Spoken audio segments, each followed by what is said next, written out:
सबसे पहले बात ही करना चाहूंगा केविन ओवेंस से। भाई देखिए, सबसे पहले मैं ये चाहता हूं कि आप केविन ओवेंस के लिए क्लैप कर दीजिए। क्यों कहना चाहता हूं? देखिए, केविन ओवेंस बहुत ही अमेजिंग एथलीट है, कमाल का सुपरस्टार है, बहुत ही पावरफुल रेसलर है।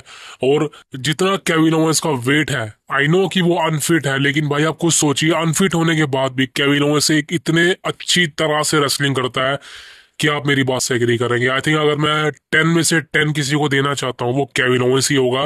बिकॉज इस बंदे ने हमें एंटरटेन किया इतने सालों से, और आज रसलमेनिया के अंदर केविन ओवेंस जब रेंडी के अगेंस्ट मैच मिल गया था, कंफर्म हो गया था भाई ये मैच, लेकिन अनएक्सपेक्टेड केविन ओवेंस की इंजरी सामने आ गई, और जिस वजह से अब रेंडी ओटन वर्सेस केविन ओवेंस, जो रेसलमेनिया 41 के लिए ऑलरेडी ऑफिशियल था, अब ये मैच को डिले कर दिया गया। ये मैच को एक तरह से कैंसिल कर दिया गया because due to Kevin Owens की इंजरी। अब सारा मामला क्या है, बिकॉज आज स्मैकडाउन के आफ्टर मैच की बात करेंगे। सबसे पहले इसी खबर को पकड़ता हूँ। Welcome to the cult of wrestling. देखिए, सबसे पहले बात करें केविन ओवेंस से। भाई व्हाट इज द प्रॉब्लम? देखिए, प्रॉब्लम क्या थी, प्रॉब्लम किसी को नहीं पता, मुझे खुद को नहीं पता थी। खुद सोचिए, मैं आपको रेसलिंग न्यूज देता हूँ। देखिए, कुछ चीजें ऐसी होती है जो सुपरस्टार बताते नहीं, जिसमें से केविन ओवेंस एक था। अब देखिए, मैं थोड़ी बातें कंट्रोवर्शियल भी करूंगा यहाँ पर, बिकॉज देखिए, केविन ओवेंस का करियर आपको पता है कैसा चल रहा था। केविन ओवेंस का एक तरह से रेसलमेनिया 38 के अंदर स्टोन कोल्ड के अगेंस्ट मैच मिला था। वो एक बवाल मैच था, वो एक अच्छा मैच था। देखा जाए, केविन ओवेंस के करियर के लिए बहुत अमेजिंग था। उसके बाद क्या होता है, केविन ओवेंस का करियर अच्छा नहीं चलता, बिल्कुल अच्छा नहीं चलता। रेसलमेनिया 39 के अंदर एक बहुत अमेजिंग मौका मिलता है, जिसको वो अच्छी तरह से ग्रैब करता है। टैग टीम मैच होता है, लेकिन उसके बाद भी भाई देखा जाए, केविन ओवेंस का करियर अच्छा नहीं चलता, ढीला ढाला रहता है। लेकिन जब से रेंडी ऑर्टन के साथ केविन ओवेंस की टीम बनती है, उसके बाद कोडी के साथ बनती है, केविन ओवेंस का करियर थोड़ा बहुत चलने लगता है। फिर कोडी के अगेंस्ट मैच मिलना, लेकिन उसके बाद वो चीजें खत्म। तो केविन ओवेंस को चाहिए था कि भाई वो कुछ और करे, कुछ बवाल मचाए, लेकिन भाई केविन ओवेंस को पता था कि मैं इंजर्ड हूँ। केविन ओवेंस ने ये बात कंपनी से छुपाई है, और डब्ल्यू कंपनी को, खासकर भाई अथॉरिटी फिगर को, केविन ओवेंस ने ये नहीं बताया कि मैं इंजर हूँ। और आपको पता है कि जो पुराने सुपरस्टार्स होते हैं, उनकी चलती है, वो कहीं ना कहीं भाई कुछ चीजें छुपा सकते हैं, जिनमें से केविन ओवेंस ने अपनी इंजरी को छुपाया, जिस वजह से किसी को पता नहीं चला केविन ओवेंस को नेक इंजरी है। लेकिन जब ये इंजरी ज्यादा बढ़ गई और केविन ओवेंस को पता चल गया, तो भाई लास्ट वीक ही केविन ओवेंस ने इस बात को बताया, और भाई आप सबको पता है, मैच हो गया कैंसिल। अब केविन ओवेंस ने ऐसा क्यों किया भाई, बताने की जरूरत नहीं है। केविन ओवेंस की फ्यूड कोडी के अगेंस्ट सैटरडे नाइट को मैच मिला, रॉयल रंबल में मैच मिला, उसके बाद सैमी ज़ेन के अगेंस्ट मैच। तो एक तरह से केविन ओवेंस लाइमलाइट के चक्कर में भाई अपनी इंजरी को छुपा गया, जिस वजह से उसका मैच जेपर्डी में आ गया। And this is the main reason कि केविन ओवेंस की इंजरी सामने आ गई। अब सबको पता चल गया कि ये बंदे ने झूठ बोला हमसे, और अब ये मैच कैंसिल हो चुका है। अब मुझे नहीं पता रेंडी ओटन के साथ क्या होने वाला है, कौन अपोनेंट होगा। भाई देखिए, मैच होगा, रेंडी ओटन रेसलमेनिया को मिस नहीं कर सकता। ये मत भूलिएगा कि आज स्मैकडाउन के एपिसोड में जो चीज हुई है, निक ओल्डिस को आरकेओ मारी, तो निक ओल्डिस के अगेंस्ट मैच होगा, ऐसा नहीं होने वाला। मैच होगा, लेकिन मेरे ओपिनियन से कोई ना कोई सुपरस्टार होगा जिसके अगेंस्ट ओटन का मैच होगा। पता नहीं वो कौन हो सकता है, बट देखते हैं भाई, that is the main thing. अब दोस्तों, बात करना चाहता हूँ the main topic of the night is gonna be the best in the world, CM punk home town coming Chicago.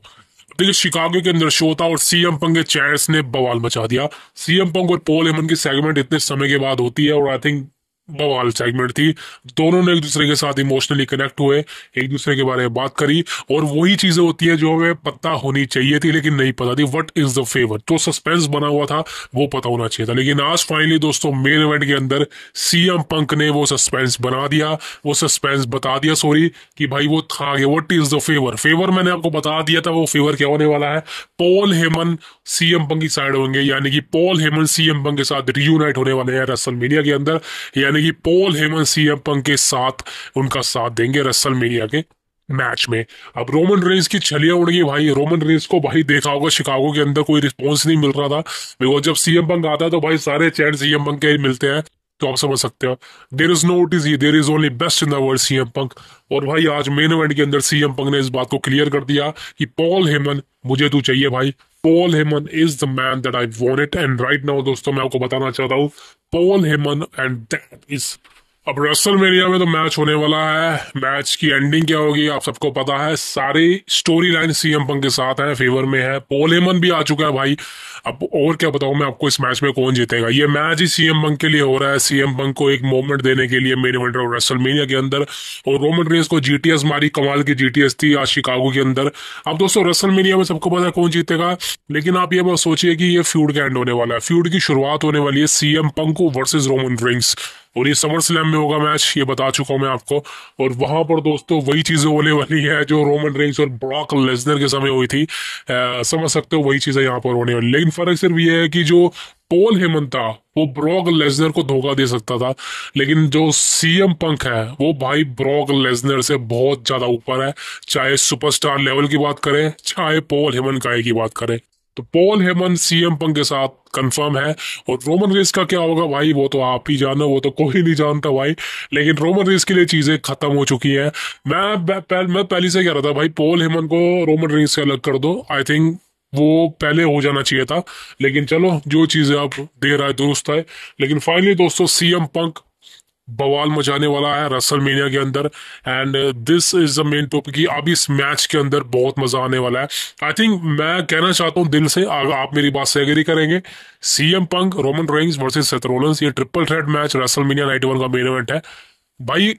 इस मैच ने दबा के रख दिया है John Cena versus Cody Rhodes को। वो नाइट 2 का होने वाला है, लेकिन आपको पता है भाई ये मैच भारी पड़ चुका है।